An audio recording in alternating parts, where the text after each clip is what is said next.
Duda puts your brand front and center.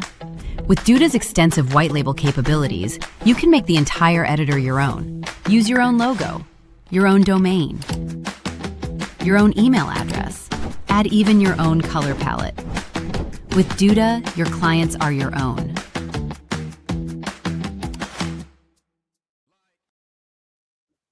It's Peter Mead and welcome to Duda webinar. Today we have such an exciting schedule ahead of us with some of Australia's top SEOs. We're back again for 2026 SEO predictions. And this is something that I think last year I was very, very interested in. I've been going back over this a few times since last year, and you know, this was something that the thought leaders in our industry, they come out with a lot of good stuff. So I'll just go through and introduce each of the panel members: Jes Schultz, Aaron Taylor, Amanda King, Gaston Herrera, and Dan Petrovic. And we've got a lot to get through. So, of course, with a large panel, we want to hear how did each of the panel members' predictions, will be a little bit mean, but not too mean. How good were the predictions? Let's go. I'm going to go on my screen. It might look different to yours. Jes is first. Jes, I'll put you under the pressure here. I got here that you're talking about going beyond ranking, and remember that you were very adamant about people to stop talking about ranking and start talking about visibility across indexing platforms. Now, of course, I'm totally on board with that. How do you feel that unfolded in 2025? Well, considering that Google is about to integrate YouTube into Google Search Console, I'm going to definitely be calling this one a win. Like where we're seeing all of these search networks, social networks merging in together. We understand that search and discovery happen across multiple surfaces, and this all comes back and influences how these AI models work, how algorithms work, even being integrated more into traditional search results. So this multi-index approach, I think we've definitely seen develop over the last 12 months. And I would predict we're going to continue to see this develop as SEOs cotton on to the value of multi-index approaches. Okay, sneaky. That's quite a yes. I mean, makes absolute sense to me. And do you feel in general that 2025, was there a lot of surprises in general, apart from your predictions? But do you feel like things came out of left to center and blindsided you, or were you ready for what unfolded?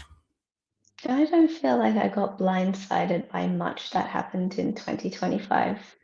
The one annoying thing is that Google's not updating Google Search Console. I was not expecting that to happen for, I think it's almost 2 weeks now. But outside of that annoyance, I think everything would be seen coming if you were staying on top of the trends. Yeah, how's that? Hey, we've got all these great new features where we can click on all the buttons and see all this fantastic data, but the data's not there. Interesting. So, Amanda, last year you had some very interesting things to say. My favorite thing that you said was about consolidation, moving away from creating keyword-specific content, instead going back and consolidating old, fragmented content into comprehensive resource. I love this because I think one of the things that I'm challenged with when I speak with clients is we've built all this content, we've been blogging for years, and what are we going to do with it all, right? So how would you think that? I think for me, and I think for a growing contingent of SEOs, this is more of a kind of cornerstone of how we speak to clients than necessarily something that we're seeing actioned on the wider web at the moment. Unfortunately, I think a lot of people are still in the build more content and they will come and you will get the traffic kind of mentality, because it still works and because it's still something that also works in large language models. So I think it's more of like I don't know, I'm the evangelical priest just trying to get people on board with consolidation of content than necessarily anything that I saw come to fruition in 2025. If anything, I think there are more people creating more content more quickly in 2025 than I would have expected or anticipated or wanted to see. Yeah. Yeah, that's there's so much I could say to that, because I guess the different kinds of clients and the different maturity of the conversation with them, perhaps. There's plenty of businesses that are just sort of pushing out that weekly blog article. Yeah.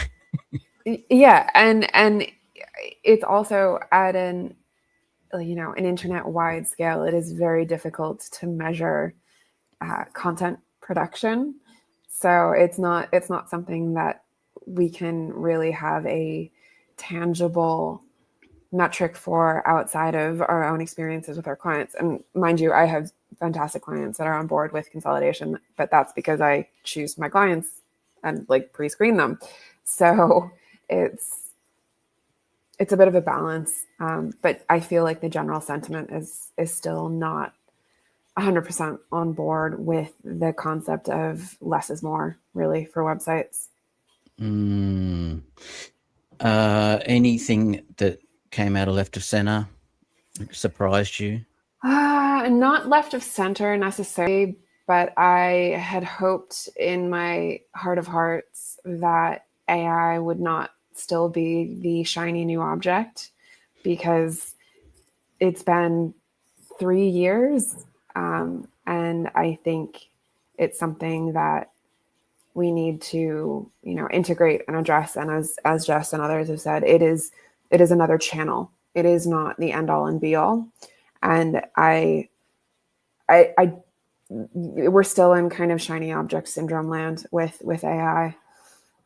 So that's really the only thing I think that's kind of surprised me, is that we're still a bit mired in that love of AI. Yeah, shiny objects. Everyone's still quite fascinated. Yeah. Yeah, I can see why. Yeah, I mean, it is changing quite rapidly and evolving very quickly, but we need to move past it and get back to business, really. Okay. Well, thank you for that, Gaston. I've highlighted one that you talked about last year, which was differentiation. You're talking about stop being basic. If the tactic works for everyone, then it loses value. Is this? Are we seeing more? Are we seeing more people that are going the extra mile? Did you see more of this in 2025, or are people just sort of black hatting it and getting expired domains, and what's happening? Oh, so many great keywords you just dropped in there, Peter. I think there are more and more people and companies that are just, they say that they're embracing AI, but they are just embracing the AI slope, and they are just being more of the same. And instead of differentiating themselves, they're just being one of the many. And companies that have been around for decades, they have been working tirelessly to make a brand of themselves. Now they're just one of the many, and that is sad, especially when it comes to SEO. That you don't see the payouts of your efforts for months, years, sometimes, depending on how competitive the market is. Look, me, I'm a black hatter at heart. I love how many people are just jumping into black hat and trying to do interesting things with AI, and the merge of AI, SEO, and black hat. But it feels like it's all of the same. We are navigating in this sea of just basicness. It's as in some ways a little bit hard. Yeah. Okay. To me, if I'm sorry to cut you there, to me it's like SEO was always about being different, and many people don't see it that way. It's like they just want to jump on the shiny thing that is this AI trend, and yeah, they're gonna crash pretty hard. I wonder, just something came to mind. I wonder whether, because I know so many people are trying to move so fast now, they think they have to keep up with all the latest tool. I mean, just get a hold of Nano Banana and start making a whole bunch of funny things and publishing them. I don't know. Is it? Do you think do you think that could be something to do with it, Gaston? I think there's definitely a component of it. There's definitely a component of, we could say, keep up with the Joneses too. Just keep up with the trend, keep up with whatever other companies are doing, and sometimes trying to be trendy. I still don't like it. It seems like it's like the industry has to get to a point just to hit a wall where everyone is doing the same thing. No one is just getting the results, and eventually the way of being different is just not using AI, just the human aspect of it. That's to me could be a possible new trend. Well, let's see. Okay, Dan. What I really loved about what you said last year was the idea of active participation, the shift away from being passive observers of Google's algorithm to being active participants in the process. Is this still, how do you feel that unfolded in 2025? Was that something big on your radar? I know you're obviously building a lot of things, and I'm seeing things coming out every day from you. What are your thoughts? I can speak for myself rather than for the rest of the community. I did practice what I preached. I made a prediction for myself and I saw it through. Wrapping up the year completely satisfied with the output. I didn't get much sleep, and I did keep up with the nano bananas and such a lot more. But the difference that it made for me personally was that I've always hated how we just treated Google gods as these mythical things that we pray to and hope for best results with our fingers crossed, and it's always a black box. And we read these research papers, and thank God for Bill Slavsky and his work that he's done for us and left a legacy. Always been grateful for that. But there are new voices out there continuing. There are people picking out the research papers, but guess what?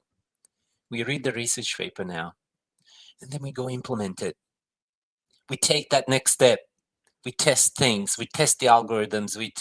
Just last week, I put a cross-encoder to cross-encode the query, the prompt, and the target document, and I found the most salient snippets within the target document and extracted the snippets the way that Google's preprocessor for Gemini would. I can do my snippet optimization now for the RAG pipeline. These are incredible wings we've been given. And so I'm absolutely delighted with what happened and where we're going. And I'm not alone. I created a listicle, put myself at the top. That's how you do AI SEO now. Did you know that?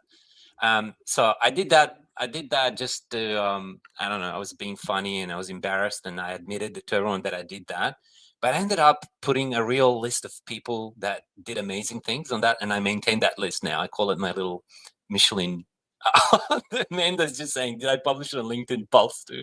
No, that's I'm drawing the line there. But there is a list of people that I value in terms of innovation and contribution that they've done for that one particular point. And so I'm actually putting them on my listicle. So if you find yourself on my listicle, that's a badge of honor, not shame. So yeah. Okay, we're look out for listicles. And was there anything what I'm asking the others as well is, were you surprised? Was there something that came out of left of center? I don't know. Did Grok go crazy? And Geo, we're calling what we do now Geo somehow for some reason. I can't. That does not reconcile with me. I don't know how the rest feel. Yeah. So, are you still calling it SEO or AI SEO or AI search or?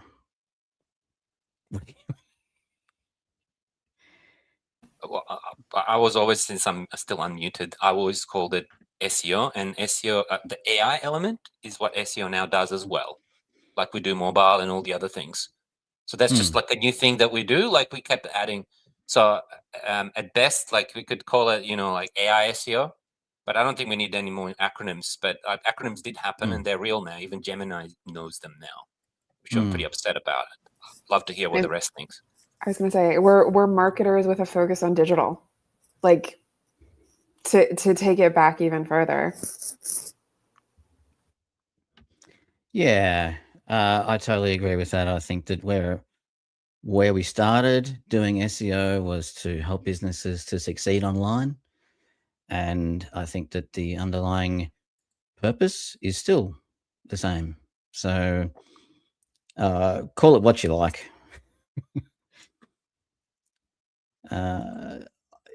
So let's go to a couple of these predictions that whether they're not here. So Brody was talking about Merchant Center for e-commerce, and the reliance is shifting away from schema and toward Merchant Center product feeds.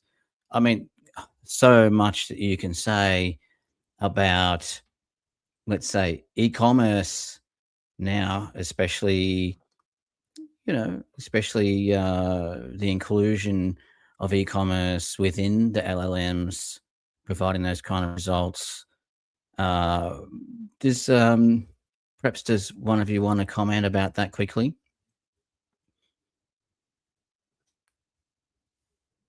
Would you like to say a comment about that, Aaron, since we haven't heard from you yet? So what was the question again? LLMs and e-commerce? Oh, I mean, last year Brody was talking about how e-commerce will evolve with, let's say, LLMs or AI search, or whatever you want to call it. Yeah, I guess like even just with Black Friday recently, it's just I agree with Brody that it's very much at the feed level, and now you're able to track the pricing of products regardless of retailers. So if a retailer is selling the same product, you can be ambiguous between who you're going with, and it's just going to be a race. If one retailer sells the same products as another, it'll be a race on price essentially, because you can just track price a lot easier and have agentic price tracking, things like that, to make purchasing decisions automatically. So I think as a user, it's a much better experience. Yeah. Okay. Perhaps we'll just quickly go. Well, I'll ask you while we're here. Was there anything that really surprised you that happened in 2025, or were you already kind of anticipating most of it? Thing that surprised me was that in the free version of ChatGPT, they completely just obliterated all citations all at once, which makes sense operationally. They just want to make their costs a little more efficient. But when I saw that come through, I actually didn't see that coming at the time. But it was a major update that I think a lot of people didn't really address, that essentially that is citation free for the most part. But that was probably one of the most... Did that happen, Aaron? When? Yeah. A couple of months ago, or? A few months ago, yeah, because I presented at one of the SEO collectives. Just in our prompt tracking, you could just see all of a sudden it just drops completely to the floor.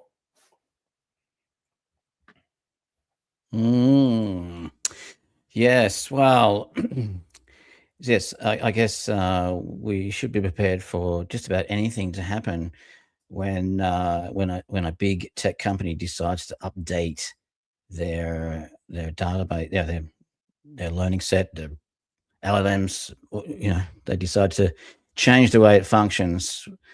if they think it's going to give them a competitive advantage, or for whatever reason, maybe it's a bug, this kind of thing.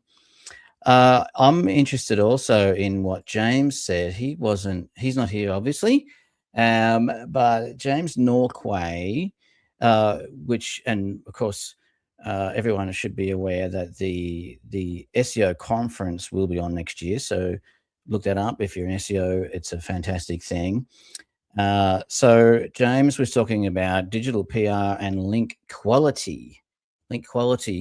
And of course, this has long been a really interest of mine as well, about just low quality links that are dead and potentially damaging. And one of the reasons why I'm so fascinated about in SEO, for the longest time, we've always gone and got links and go back to the DMOS days and all kinds of things. And of course, Penguin came along, Penguin 4, it got all rolled in. So I just find it very interesting about this kind of discussion of, will link building be dead? And then everyone's saying you don't need links for the algorithm. And I just find the whole thing really interesting. Now I'm finding there's the differentiation between links and mentions becoming very narrowed as well.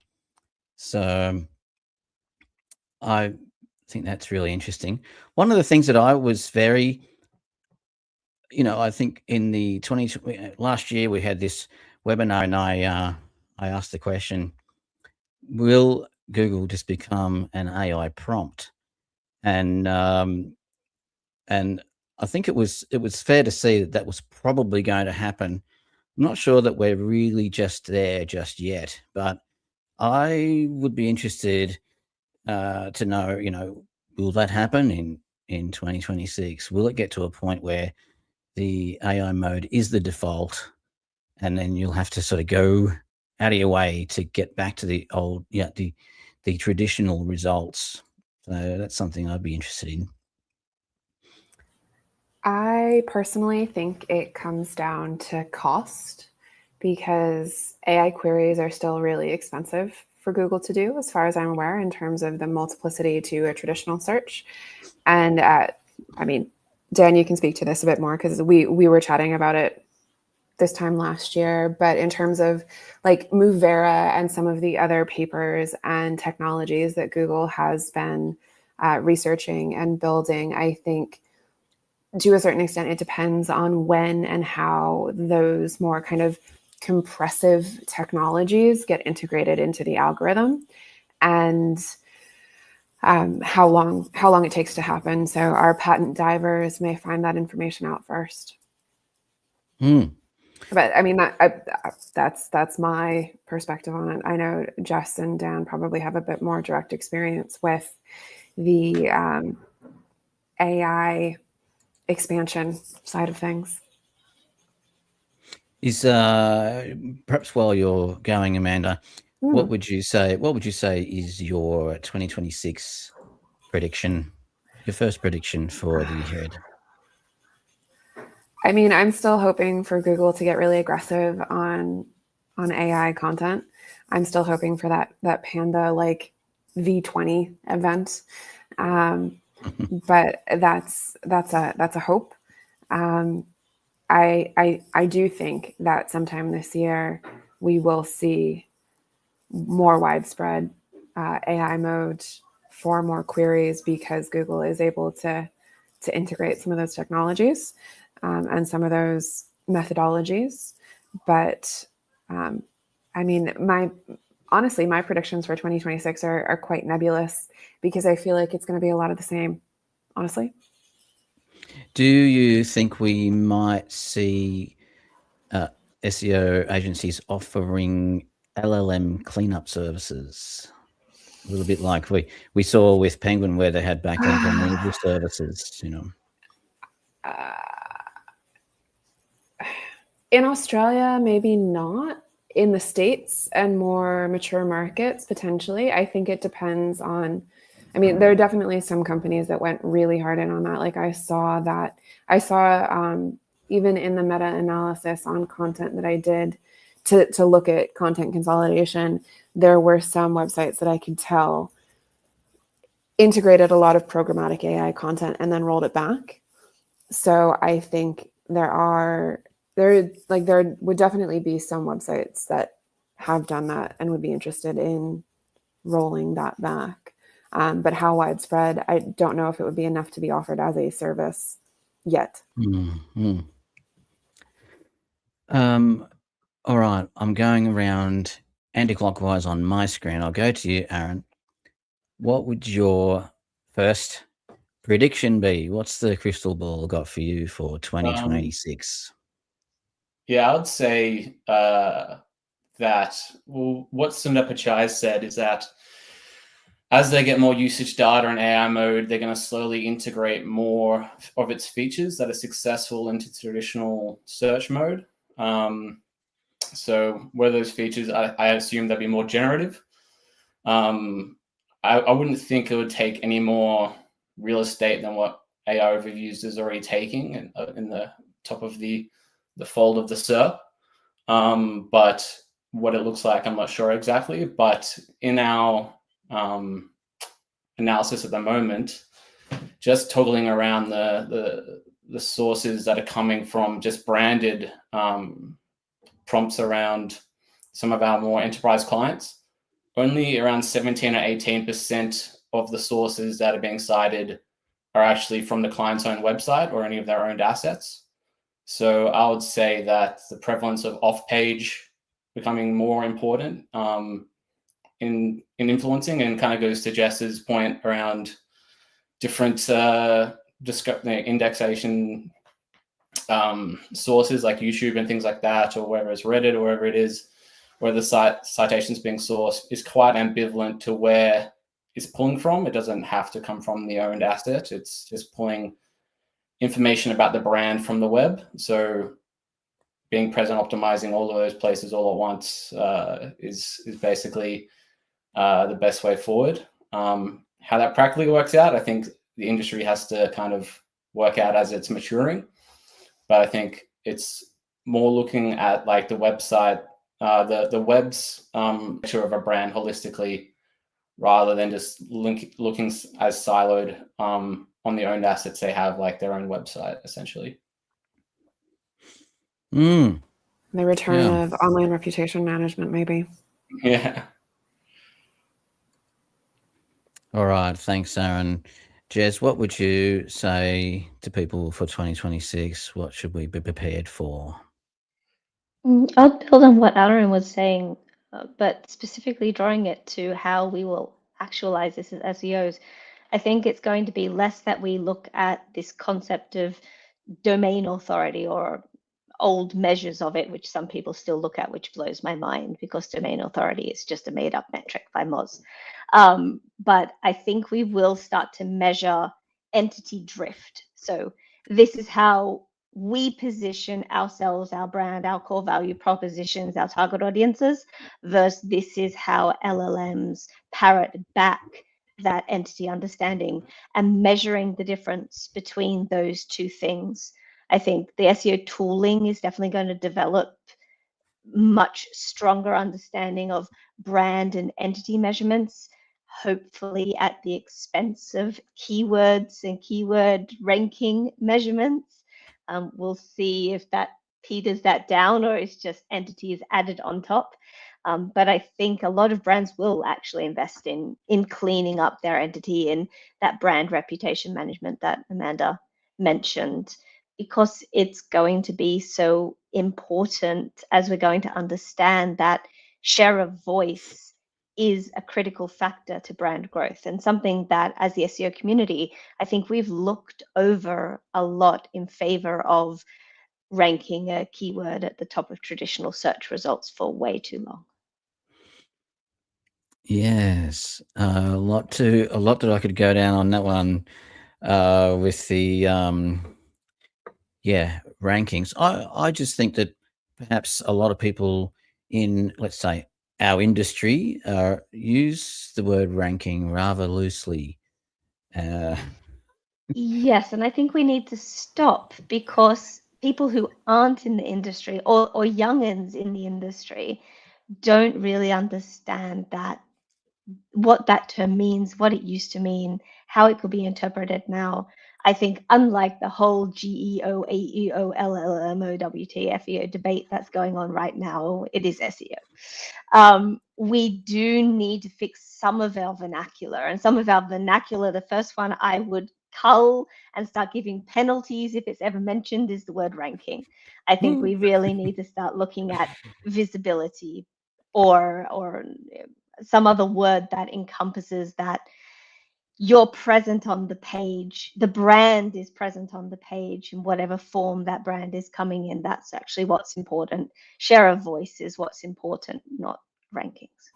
And to add on that as well, language like share of voice also intrinsically loosens it from being perceived as an absolute measure, because ranking is not an absolute measure and has not been an absolute measure for years. But because of the historical connotation, people interpret it that way and still continue to interpret it that way as an absolute. And yeah, that it needs to stop for many reasons. But I think the way that we change language and what we position it to should remind us and other people that there are no absolute measures anymore when it comes to your digital footprint and your digital visibility and how you perform. For me, the idea of rankings, whatever that means, that falls into the bucket of your visibility sort of thing. Gaston, what could keep our eyes peeled for in 2026? What do you think could happen? Wow, it's hard to share a prediction and something that others haven't already said. I like to build on top of what you said, Peter, about visibility. The concept of rankings, it's already fluid, it's misunderstood, and specifically for my world, in enterprise SEO, here there is a big push to go towards visibility, understand what's the visibility in large companies, and trying to understand how we can transfer the idea of visibility in the AR world, which is a lot of the time is WTF is visibility, because visibility in AI is just possibly a made-up thing. And I think my prediction is that there are in this world of enterprise SEO, there will be more than a few large companies that will be misguided by this concept of AI visibility, and they are going to crash very, very bad, because the world, we as an industry, we haven't evolved and matured yet to understand the real impact of a website being shown on AI results.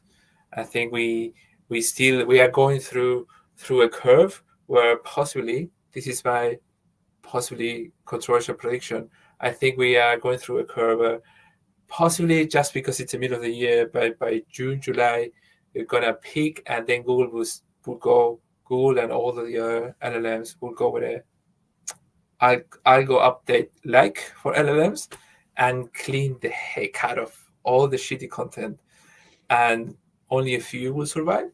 Yeah, but that would be very unfair for many that had this is the sad part of when they apply these filters. There will be many that had 10 great pieces of content and one that was AI boosted, and they will get hammered too. I think that's we are gonna be doing a lot of cleanup and a lot of trying to recover what's lost by the end of next year. And to all these, but to whoever is listening, watching this, to me, it's about prioritizing good quality content and doing the right things for your users. Good quality content does not mean do not use AI. Use it, but go through your own human brain. Put those brain cells to good use. Yes. Still on about good quality content, aren't we? What do you think, Dan? You're in the holiday spirit. I can see you've got the whole thing going on in the office by the look of it. Yep. So my prediction, maybe not, I don't know, maybe not so festive, just realistic. Next year, people will keep wasting time and money tracking prompts in SEO industry, not knowing what to do about that information. AI work slop at its finest. OpenAI will have a shot at hardware, fail. They'll try to release a phone. I'm thinking that their main competitor is Apple. It's not. Their main competitor is Google. Google's going to innovate and win the AI race next year. That's going to be official.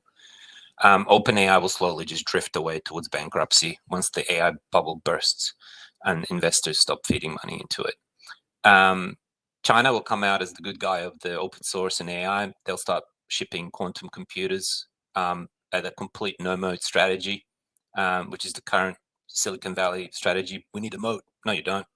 Look at China. Websites will started to become optional surfaces. You don't really need to visit somebody's website to get information about their company, products, and so on. We'll start to see the phase of ephemeral interfaces. Interface spun up on demand and then destroyed and never exists again. And when you need the interface again, need a button there, these temporary interfaces will start popping up very quickly. We're going to start seeing that. Agent-to-agent protocols, payment feeds, a lot of things happen in the background. Without our knowledge, my agent will talk to your agent kind of thing.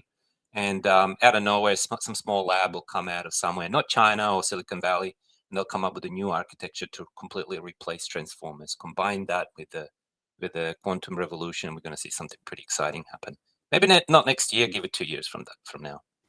Yeah, I was going to say, Dan, based on some of the work both you and Jes have done around agentic mode,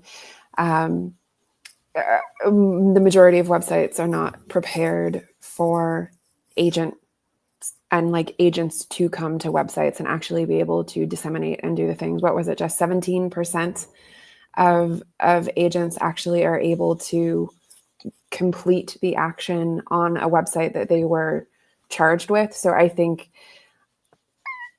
part of that, honestly, is that we've gotten lazy with our tech debt for the last 5-7 years, like very lazy with our tech debt in the last 5 to 7 years. We've stopped strictly adhering to W3C. Like there's so much that we are not doing well as a whole because Google's technology is smart enough to be forgiving and agents and large language models are not. And I think that may be the hamper, that may be the Achilles heel for a lot of websites. Coming up in 2026 is that they are not agentic friendly, and the agentic technology may move a lot more quickly, and a couple of the first movers, Dan, may end up just being the ones that win just drastically because they're ready and they're prepared. And my bet would be that it would probably be some like Northern European, like Danish studio that does this thing. It's always the Danes. Well, that's really interesting, Amanda. Is it? Yeah. I'll put that back onto you, Dan, because is that? I mean, the idea that websites aren't ready, and it's always been this problem where there's Google or the search engine or this AI search interface. People are just looking for things, and their mission is to somehow give people what they're looking for. And so maybe this is where it's all going. There's just forget about websites, go with your ephemeric interfaces and, move just beyond any problems that you might have by developers creating silly JavaScript submit buttons that can't be consumed by agents. I'm not sure what you would say about that. We're in the archaeology era at the moment, like with the early mammals, those awkward animals that we see in encyclopedia. So we're there now, but so you can see Claude spin up an interface to do something for you using React and a bit of JavaScript and so on. We're going to see that work really well soon. Google's building world models. VO3. These look like video generation models. They're not. They're not toys. These are models, AI models that understand the world, like geospatial awareness, robotics. We're going to see a lot of interesting stuff happen. But like going back to reality of what we do, one player that's really interesting that took me by surprise was Cloudflare. Cloudflare is having a say in the development of the future of the industry, of history, and taking charge with some of their ideas and protocols. That was really interesting to see. They're just having really bad luck with their service uptime, which is not really helping. But like I see like OpenAI, Google, Cloudflare, a couple of these big players are working together to establish these background protocols that will help our agents talk to each other. Like my personal shopper will be buying food for Woolworths because it knows that I need periodic ordering of like birdseed or whatever, you know. So things will just happen in the background a lot more, and websites will definitely be optional surfaces, but there'll be new surfaces that are spun up temporarily and then they disappear, never to be seen again. Well, yeah, look out. I think if any of that comes to pass in 2026, and as long as it makes things easier and better for the consumer, I think it will definitely be, an advancement. But I've got to get onto some of these. I had a whole bunch of people that submitted their hot takes, their predictions as well. Now, of course, we only have an hour, so I can't go through them all, but I will just mention a few names and throw a comment to each of you just quickly. So we had Rodney Ferro, Lee Haney, Ravi Soni. They submitted their hot takes. They're all on there's a LinkedIn post where you can read all these. But Dixon Jones had a very interesting one. He says, I predict that ChatGPT will have a pay for inclusion system within 6 months. This will also roll out in Bing at some point, and less confidently predict that Bing will go AI mode, Copilot mode first by default. Jes, what would you say to Dixon? Is that something that you would agree with? Yes and no. If pay for inclusion you mean it allows ads, then yes. But I don't think as a brand money quietly under the table and then you appear like it's an organic mention. Like that is way too much of a risk for OpenAI or any other company. So yes, advertising will definitely be in there. You'll be able to buy your way into results, but it will be marked as sponsored or paid for or ad, and that's Okay. normal, that's natural, that will I was come. We'll have a little bit of fairness there. Didn't Perplexity start they did. doing that like ages ago, and it wasn't clearly demarcated as an ad? Like, yeah. And it so did not go over well. yeah. So learn from experience. Let's see what happens there. I've got some more here. I've got Mark Whitley. He's submitted his hot tag. Montsicano. Here's one from Patrick Stocks from Hrefs. He says spam ramps up, but listicles get nerfed. Google dominates AI search. OpenAI becomes an acquisition target, likely acquired by Microsoft. Aaron, what would you have to say to Patrick Stocks' hot takes? Yeah, I think influencing ChatGPT is way too easy right now. Just spin up some listicles. If the topic's niche enough, you'll get pulled.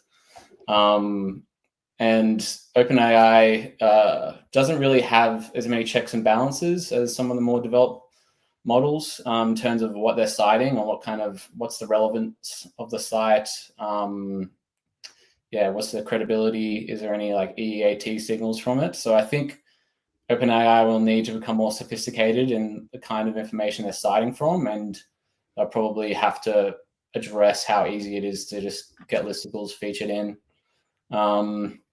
in terms of them getting acquired by Microsoft, I think if they keep bleeding money forever, they might need to find some monetization or something. Microsoft acquisition could be on the cards, but I'm not sure.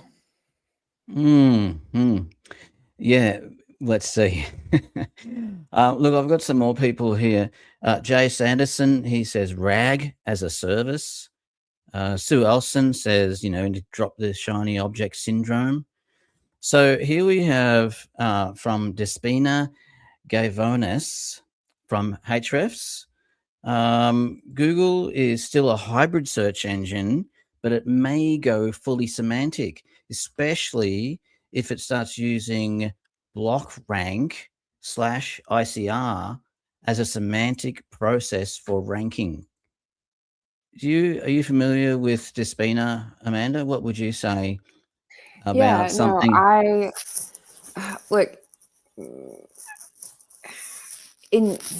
I might be misunderstanding her commentary, but Google has been fully semantic since RankBrain in 2015. Like it moved, or at least as far as I understand it. Again, Dan may be one to correct me here, but moved away from that one-to-one black and white lexical search when it switched out the engine ages ago. So I would need to look a bit more into the specific ranking elements that Despina mentioned to be able to say.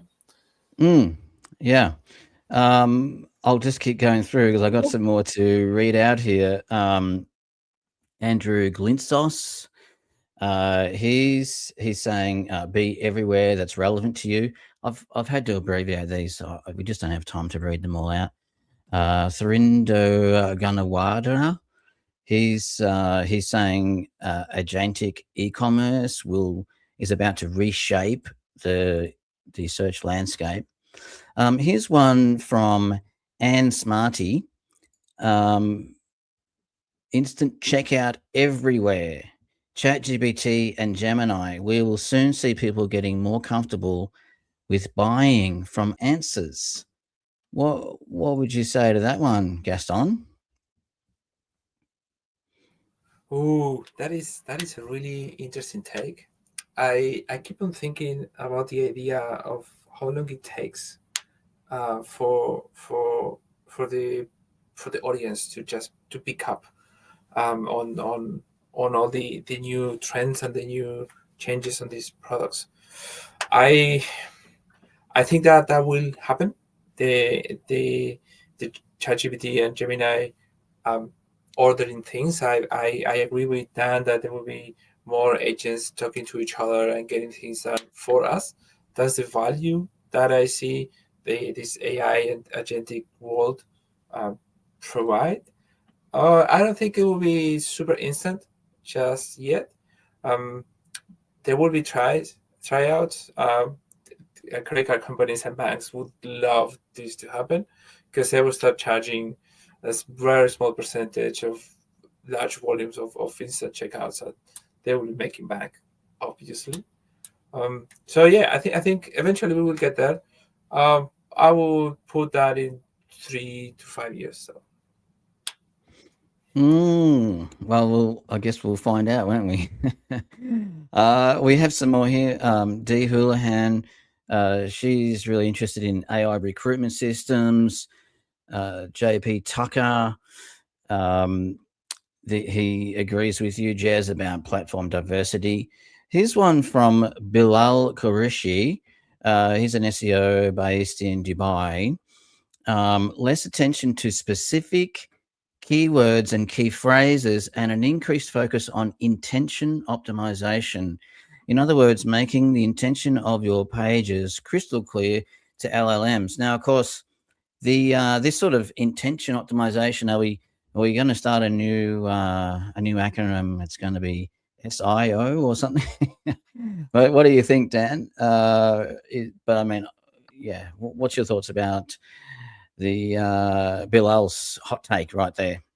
Yeah, good question, Bilal. Glad it was brought up because it's part of the discussion we had internally today. So I proposed rather than try to piece together. I propose a bit of a hub and spokes strategy where we have entity at the center of everything.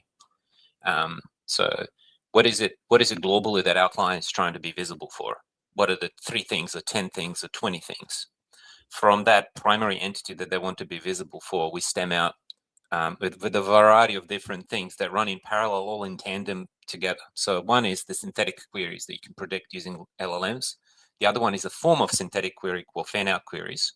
They're directly influenced by breaking down complex prompts into mini queries that make up that prompt. And then you have the landing content that corresponds to those. And then you've got the snippets that are sitting in between the prompt, the grounding fan-out queries, and the target document. And these are kind of like extractive summarization bits and pieces. So all this fits together, but there's no clear foreign key to connect everything in a database, right? So I propose to look at this whole thing as a network, where we have a relationship of all these items together, and we need to wrangle them in meaningful ways. Because during my research, I found that the same fan-out query can correspond to 3 different prompts, and 2 different prompts can land on 5 different pages and could be completely valid depending on the context, situation, and so on. So we have to have a great degree of flexibility. But I would say the page it's nuanced. It's not just about what the intent behind the page, it's the intent of the prompt, of the query, of the user intent, and the mini intents of the follow-up queries that stem out from the prompt. So I would say it's more about having clear, well-structured bits and pieces on your content that stand on their own. Because what happens is when the pre-processing script that feeds the grounding context in the RAG pipeline to Gemini, which drives AI mode, when it gets the bits and pieces, they don't get your full page. They get the snippets. So what survives from your original page and makes it to the grounding context is what's going to speak to the model about you on top of its internal memory, right? And that's what the spinner was talking about, the block rank and the model as a ranking algorithm, no longer the traditional Google's. And you factor that in, you have one primary bias that influences model. It's pre-training and post-training and how it treats your brand. And then you've got the other part, which is what makes it into the grounding context, and how did you set up your page so that the most salient bits of that page survive into the grounding context of the model. If all that makes sense, hopefully it does. Do you think that something like block rank, ICR, do you think it has the potential to eliminate the traditional 10 blue links, the traditional search rankings? Yeah, Google's eventually going to do it, but they have to, it's expensive. Manda said that already. These things are very expensive to run. Google does have the ability to burn money for many years. And they're not in a position that all the other where do we get money from? Like they're printing money. They've got TPUs. They're training. They've got their own infrastructure, data centers. I don't know what X is doing actually. They seem to be investing a lot in data centers. They just bought a whole bunch of Blackwells. Something's happening. Something's cooking in their labs, but I don't know. But Google's definitely ahead of the game, and they will do this, but not just yet. I don't think all these innovations that they've put forward have the economic sense just yet. The primary problem right now is the problem in the context of the model. Gemini's models go as far as 1 million tokens. Maybe like last year they had Gemini 1.5 Pro, which was 2 million tokens, and that was pushing the limits. They just came out with a new architecture. I'm not going to geek out too much on that. Just look up the latest in Google's research papers in innovation. They've come out with a new architecture that allows for long, very long context. It's incredible. That sounds like a step towards the LLM as a ranking engine, and may replace the index eventually. Okay. Yes. So ranking is the days are numbered. New mode. Let me just, we've got 5 minutes left. So I want to just mention there's a question here from Brooke McCarthy. She's saying, I guess maybe there's a feeling from small businesses about, sort of GEO, and is there a sort of everyman's non-techie easy way to monitor results? I mean, my initial response to that would be to measure your brand, really be focusing on how your brand is performing. But Aaron, would you have a response? What would be the non-techie way or the small business way for them to understand how they're doing? Well, I don't know. The whole it has prompt tracking is imprecise as prompt tracking is, because you're getting the calls of the API, not a user with chat memory and all the context behind it. They're quite affordable, I'd say, in terms of the other players in the market. Like you're paying profound $5,000 a month or whatever to set something up. Otherwise, I would just experiment on your own and just see how you're currently positioned, just by playing around and seeing what's being sourced where, and try and reverse engineering the most cited sources that you're finding. There's a good Chrome extension called ChatGPT Path. You can pull the site sources into a CSV, see the most common that are pulled amongst the target prompts you're measuring, and then try and be featured on those. Yeah, of course. Just go ahead, Aaron. Oh, I said, yeah, you could just do it manually, as I said, if you just want to bootleg it, essentially. Yeah.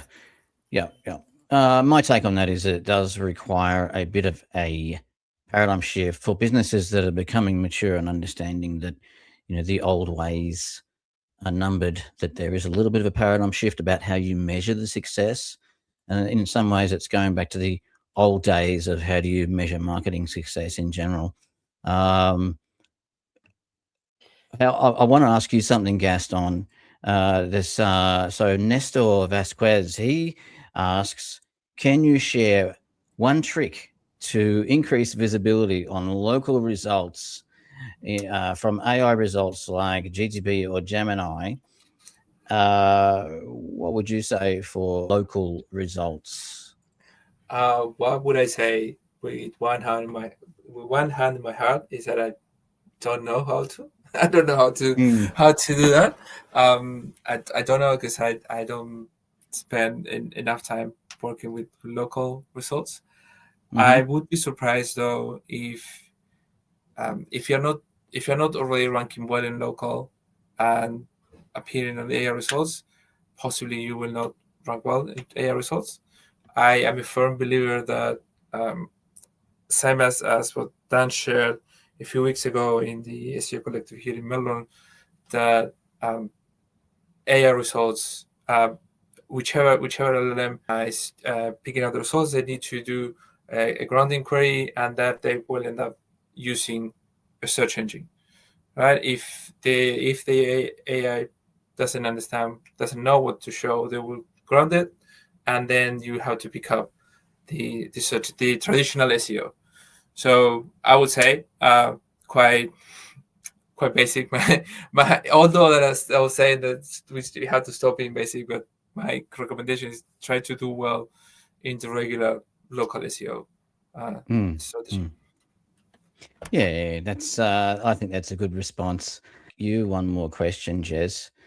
Ann Smarty has a question. She's saying, "What is your prediction for if AI mode will become the default?" I don't believe so. I think we're going to see over time a merge of web guide, AI overviews, AI mode, and traditional results. And the combination of these things will be decided dynamically by algorithm based on the user's query. So if it's an informational query, we're going to see more text-based results. If it's a transactional query, you're going to see more, here's a carousel of products and some text on decision points. If it's a navigational query, we're going to see more of, here is just the brand's results and their social profiles and their navigation elements that you might be interested in, their core value propositions, unless they're a confused entity in the graph. And then you're going to say, did you mean this or this? I don't think it's going to be, okay, today we're in traditional SERPs, whatever that means, because they're not very traditional anymore. And then the next day is AI mode. I think as they build up that confidence in the AI mode responses, we're just going to see a merger of all of these things to these, like to Dan's point before, these on the fly, temporary interfaces. That is your result that helps guide you to the next level, which you can then ask questions to and get dynamic results back. Fascinating. Thank you so much, Jes, for sharing your thoughts, your predictions, and your expertise. It's been fantastic. Really appreciate your time. And I hope all the viewers have got a lot out of this. Thank you so much. Aaron, thank you for joining. Your expertise has been amazing. Thank you. Amanda, and thanks for your amazing insights as well. Always a pleasure. Thank you for hosting. Gaston, you're always fascinated chatting with you, so thank you so much.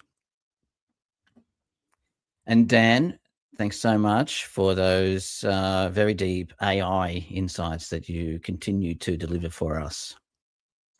Thank you, Peter. And that's it. We're at the hour. We're over the hour.